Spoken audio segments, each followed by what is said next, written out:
Olá pessoal, então na última aula nós vimos qual é a expressão para a energia interna de um gás ideal, tá? E hoje nós vamos usar essa expressão então para calcular o calor específico dos gases ideais, certo? Então só retomando o que a gente viu sobre o calor específico muito rapidamente, tá? Então o calor, essa aqui é a expressão genérica para o calor absorvido ou cedido por um sistema termodinâmico de massa M, calor específico C.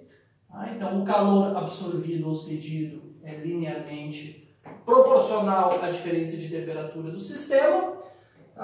E, unidade do calor específico no SI é Joule por quilograma por Kelvin. Então, o calor específico, ele mede a quantidade de energia que deve ser transferida para o sistema, absorvida ou cedida pelo sistema para mudar 1 kg, uma massa de 1 kg do sistema numa temperatura de 1 Kelvin. E, o calor específico, é importante que vocês tenham em mente que quanto maior o calor específico, mais difícil é para mim mudar a temperatura do sistema via transferência de calor. Ou seja, quanto maior o calor específico, mais energia, por exemplo, tem que ser fornecida ao sistema para aumentar a temperatura dele. Tá certo? Então, agora, existem dois protocolos diferentes ou duas maneiras diferentes de eu fornecer calor ao sistema ou de um sistema ceder calor para o ambiente. Isso pode ser feito a volume constante ou a pressão constante. E por isso existem duas definições de calor específico dependendo de como ocorre a transferência de calor, ou seja, dependendo do processo termodinâmico. Então eu tenho o calor específico a volume constante, que eu vou definir pelo símbolo CV. Então, este é o calor específico de um sistema termodinâmico a volume constante. E eu posso definir também um calor específico a pressão constante, que eu vou chamar de CP. Então, por exemplo, eu forneço calor para um sistema. Então, como é que eu calculo este calor específico a volume constante? Eu forneço calor para o sistema, mantendo o volume do sistema constante ao longo desta transferência de energia e meço a variação de temperatura do sistema. Como é que eu calculo o calor específico a pressão constante? Forneço, por exemplo, forneço energia para o sistema termodinâmico, mantenho a pressão constante durante este processo e meço a diferença de temperatura. Tá claro? Então aqui a única diferença entre esses calores específicos, ela surge devido a como ocorre a transferência de energia via calor, se é a pressão constante ou se é a volume constante. Vejam, a pressão constante, por exemplo, vamos pegar a situação em que um sistema absorve energia via calor.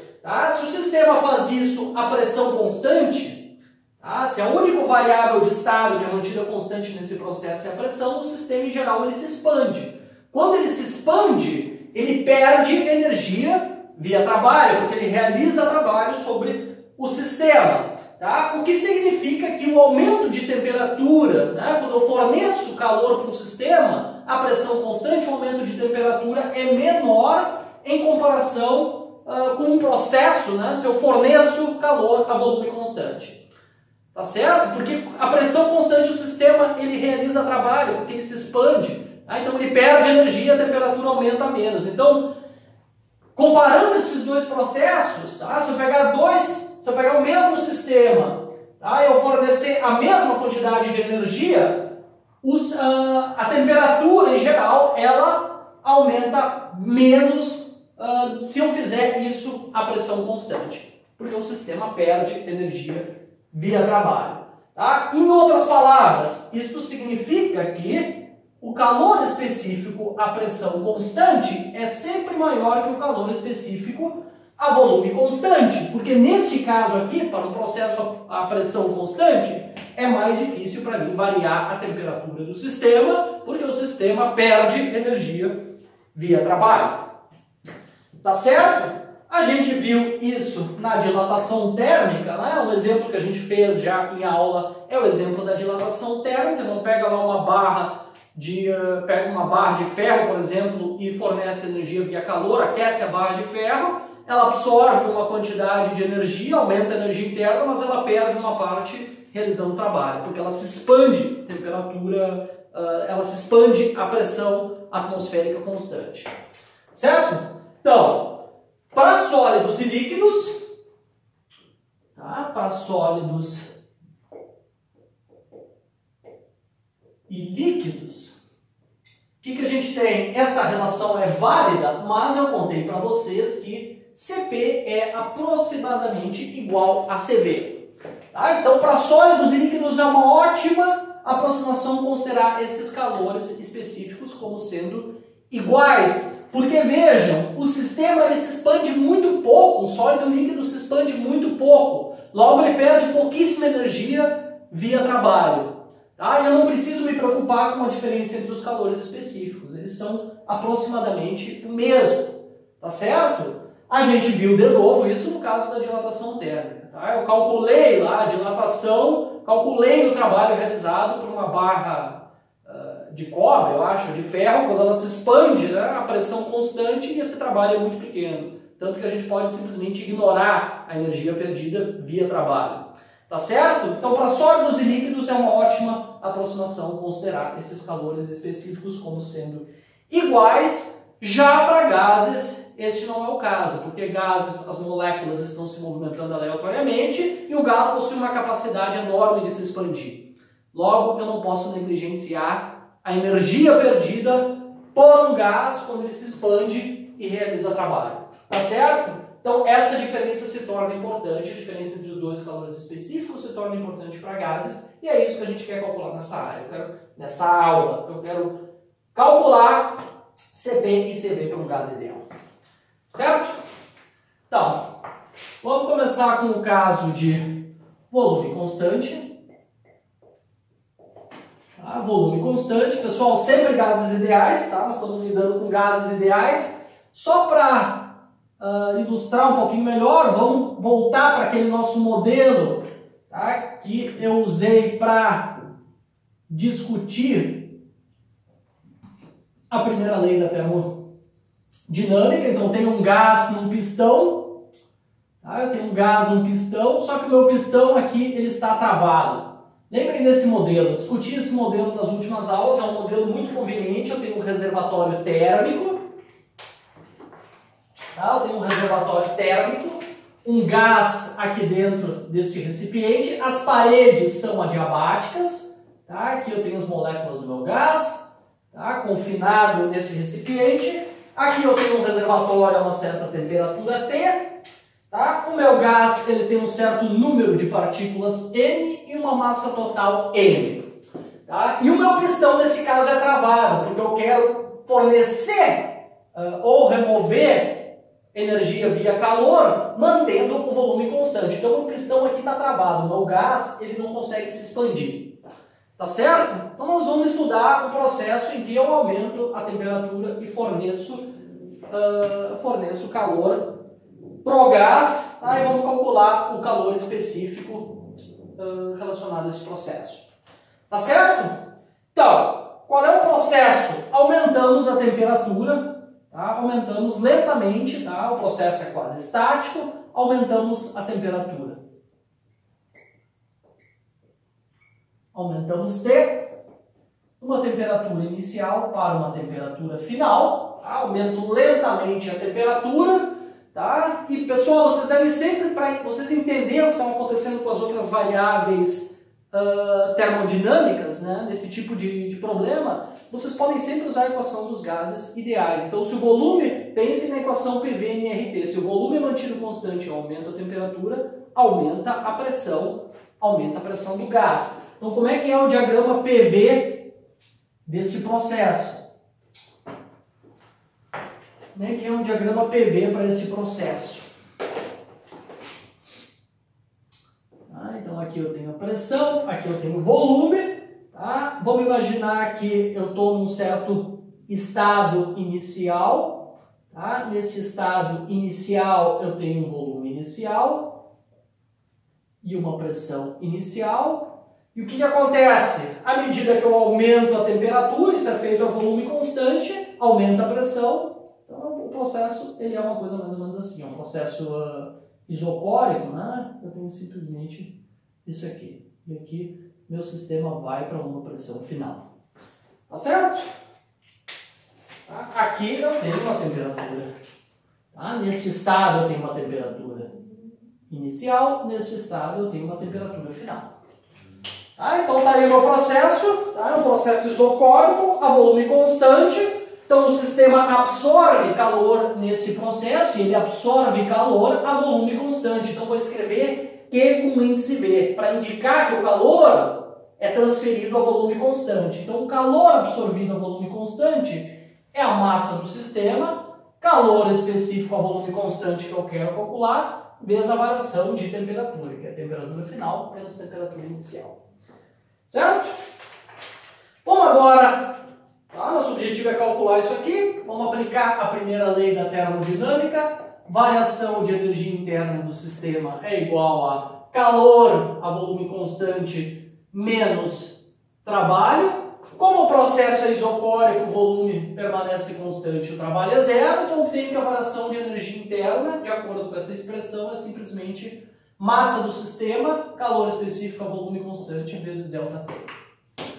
Certo? Para um gás ideal, o que a gente sabe para um gás ideal? A gente sabe que a energia interna é uma função apenas da temperatura. A gente viu isso na última aula e a energia interna vale 3 meios de nKT. Tá certo? Logo, então eu tenho que a energia interna da temperatura final vai ser 3 meios de nKTF. A energia interna no estado inicial vai ser 3 meios de nKTI. Então daqui eu tiro imediatamente que a variação de energia interna é o quê? 3 meios de NK, energia interna final, menos energia interna inicial, vai aparecer simplesmente aqui um ΔT. Ok? Bom, pessoal, isso aqui vale só para um gás ideal. Agora eu substituo do lado esquerdo dessa equação a minha expressão para a variação da energia interna e obtenho que 3 meios de NK ΔT é igual a massa total do sistema, CV ΔT. Cortam as temperaturas, tá? Corta aqui as temperaturas. A minha massa, tá? Eu vou escrever isso aqui. Tá? A minha massa é igual a número de mol vezes massa molar. E o meu N é número de mol vezes número de Avogadro. Vai cortar o número de mol dos dois lados. Na vezes K vai dar a constante universal dos gases R. E assim eu obtenho a seguinte expressão para o calor específico a volume constante. Isso aqui vai ser 3 meios de R dividido pela massa molar. Certo? Então o calor específico depende aqui da massa molar e da constante universal dos gases ideais.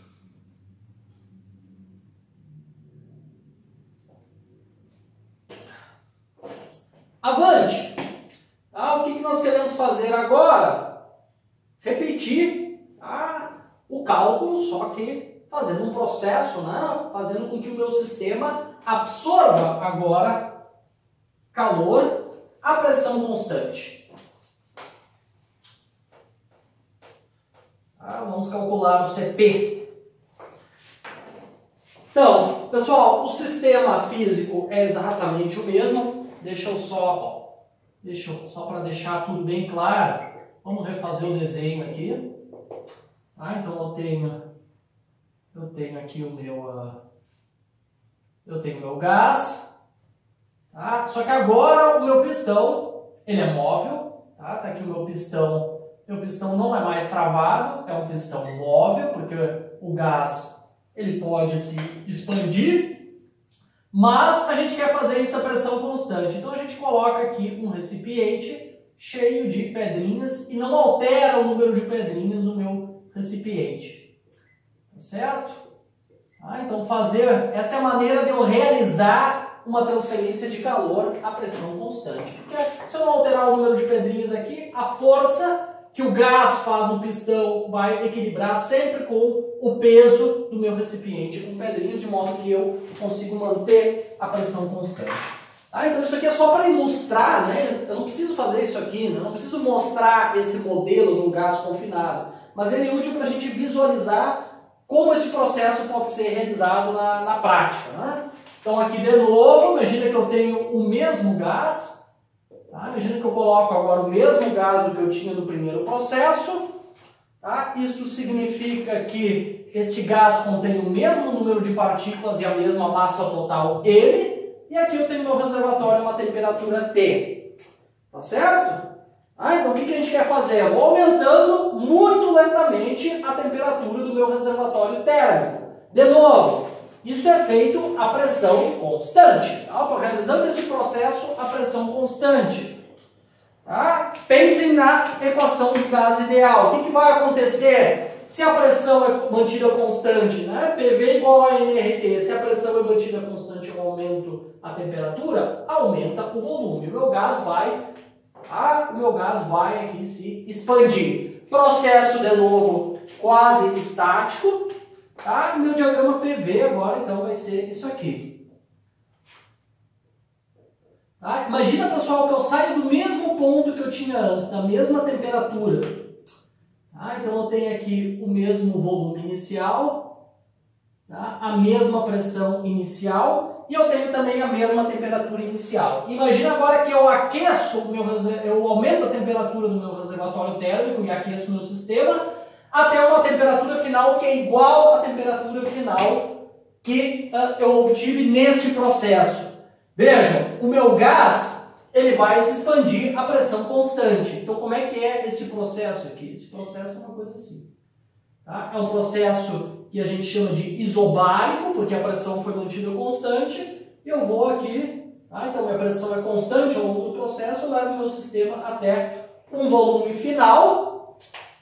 Levo o meu sistema até um volume final. E a gente pode imaginar que isso é feito de modo que a temperatura final seja igual à temperatura final que eu obtive lá no meu processo a volume constante. Tá claro? Então, a única coisa que muda daqui para lá é o processo termodinâmico. Então, lá eu fiz uma... Claro, o volume e a pressão final, nos dois casos, vai ser diferente, mas as temperaturas inicial e final podem ser iguais e eu estou assumindo que são iguais.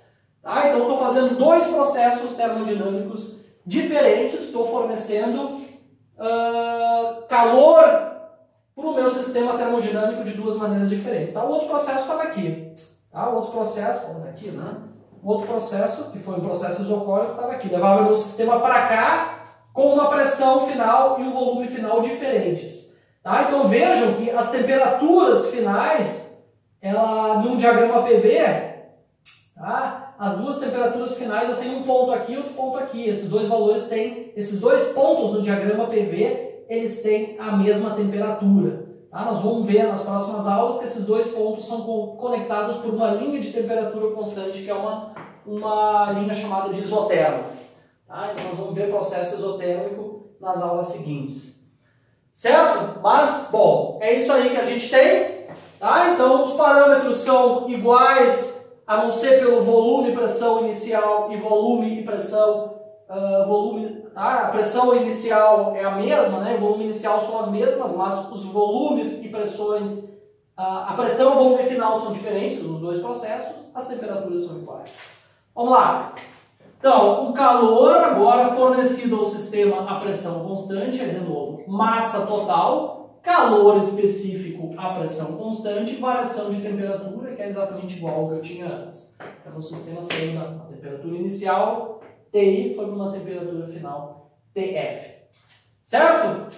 Agora, neste caso aqui, o sistema realiza trabalho a pressão constante. Como é que é o trabalho neste processo? A pressão é constante, então isso aqui vai ser trabalho vai ser simplesmente PI, que é a pressão ao longo do processo, vezes a variação do volume no processo, que é o volume final menos o volume inicial.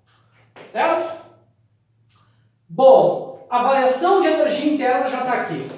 Tá? A variação de energia interna desse processo é a mesma que neste processo aqui, porque as temperaturas inicial e final são as mesmas. Então isso eu não preciso me preocupar. Tá? O que eu tenho que tentar fazer agora para calcular o calor específico Cp é expressar a variação de volume em termos de uma variação de temperatura. Eu posso fazer isso usando a equação dos gases ideais. Então veja, eu tenho PI, VI igual a NRTI e eu tenho PF, que é igual a PI, tá? Porque a pressão foi mantida constante, então essa equação vale para esse estado, agora eu vou escrever a equação para esse estado. Então eu tenho PF, que é igual a PI, vezes VF, isso é igual a NRTF.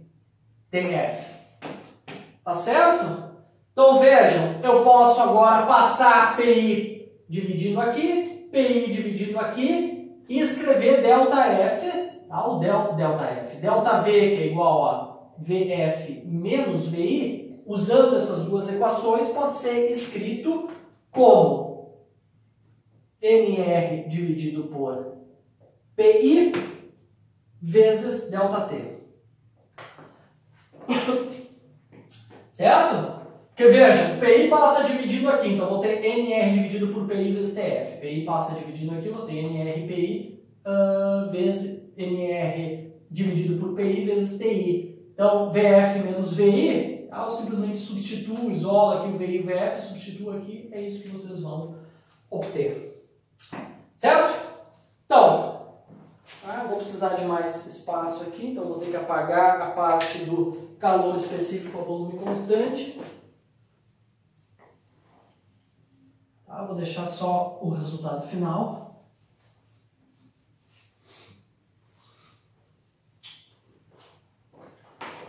Bom, vamos usar agora a primeira lei da termodinâmica para esse processo. Notem que agora o trabalho não é zero. Então eu vou ter a variação da energia interna, que é dada por esta expressão, 3 meios de NK ΔT, isso é igual ao calor, né? Calor absorvido pelo sistema do processo, que é igual a massa total, calor específico, a pressão constante vezes temperatura, menos o trabalho realizado, ou seja, menos o trabalho realizado, que é PI vezes ΔV, mas ΔV eu escrevi dessa maneira. Então, multiplicando isso aqui por PI, eu obtenho NR ΔT. De novo, corta aqui o ΔT.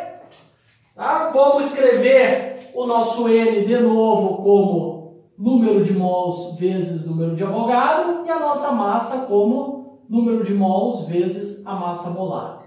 Tá? Então, se você substituir isso aqui, tá? N por Nzinho vezes NA, vai cortar os Nzinhos. Tá? E finalmente, aqui eu vou ter NA vezes K, que é igual a R. Tá? Eu vou poder combinar com esse outro termo e finalmente o que a gente obtém para o CP é o seguinte. Tá? Isolando o CP, eu obtenho 3 meios R dividido pela massa molar mais R dividido por a massa molar.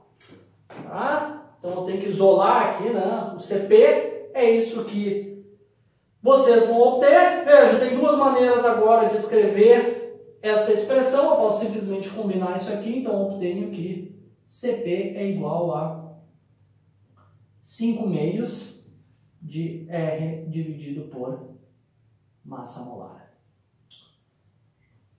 Certo? Outra maneira muito comum de escrever a expressão para o calor específico à pressão constante é substituir isso aqui por CV. Tá? Então a gente obtém que CP é igual a CV. Veja, isso aqui é igual a CV, né? CV mais R dividido por massa molar. Tá? Então essa aqui é outra expressão. As duas, obviamente, são equivalentes. Tá? Então, aqui fica muito claro que o CP, tá? Que o CP é maior que o CV, tá? O que não é surpreendente, porque no processo, a pressão constante, o sistema perde energia, porque o sistema se expande quando recebe energia, tá certo? Então, o calor específico, a pressão constante para um gás ideal é maior do que o calor específico a volume constante. Tá? Então, é mais fácil de mudar a temperatura de um gás ideal mantendo, tá? Fornecendo calor a volume constante do que fornecendo calor a pressão constante. Certo? Bom, eu ainda não terminei. Tá? Vamos reescrever agora, vou introduzir ainda para simplificar um pouco mais essas expressões e apresentar os resultados experimentais para vocês. Eu vou introduzir o calor específico molar. Então, retomando lá no início, quando a gente falou de transferência de energia via calor e capacidade térmica, como é que a gente definiu o calor específico? O calor específico era a capacidade térmica dividido pela massa total do sistema, porque a gente viu que a capacidade térmica era proporcional à massa total do sistema. Tá? Então, o calor específico, a pressão constante, é a capacidade térmica dividido pela massa total do sistema, e o calor específico, a volume constante, é a capacidade térmica, a volume constante, dividido pela massa total do sistema. Tá certo? Agora, isso aqui é número de mols vezes massa molar. Então, posso escrever isso aqui como Cp dividido por número de mols vezes massa molar. Tá? E daqui eu defino o calor específico molar. Tá? Eu vou escrever o calor específico molar como Cp mol. Tá? Então, eu tenho a seguinte expressão. Da mesma maneira, para o calor específico a volume constante, eu tenho capacidade térmica volume constante, substituindo isso aqui por número de mols vezes massa molar, eu obtenho o calor específico a volume constante molar, calor específico molar, dividido pela massa molar.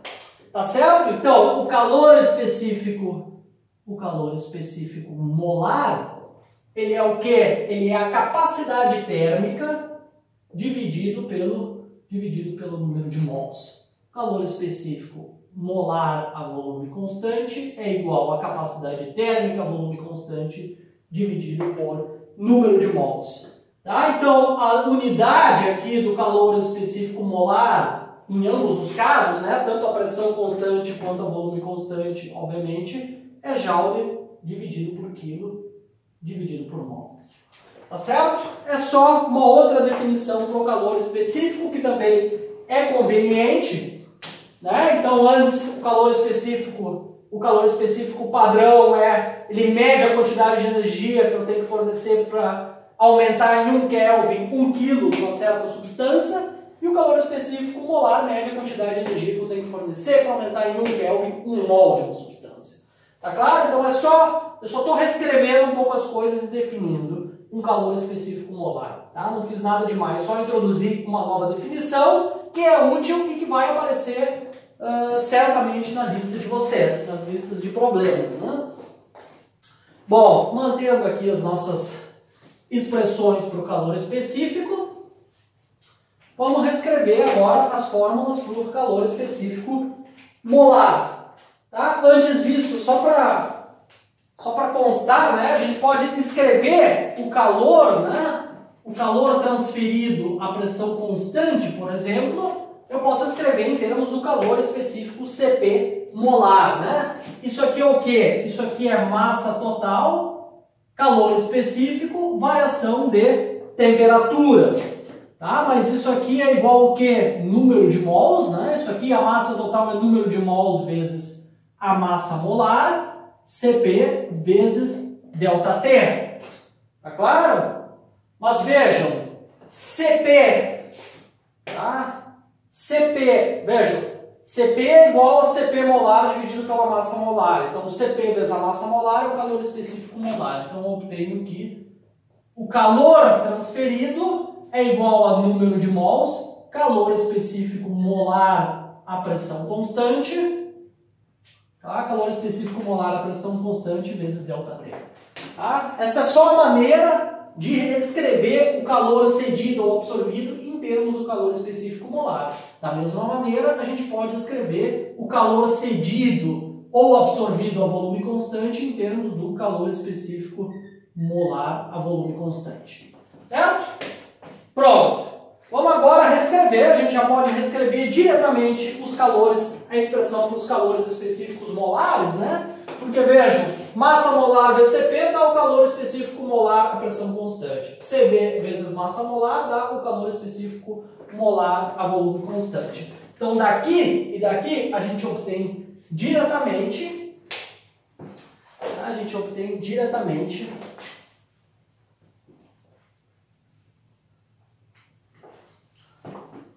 os calores específicos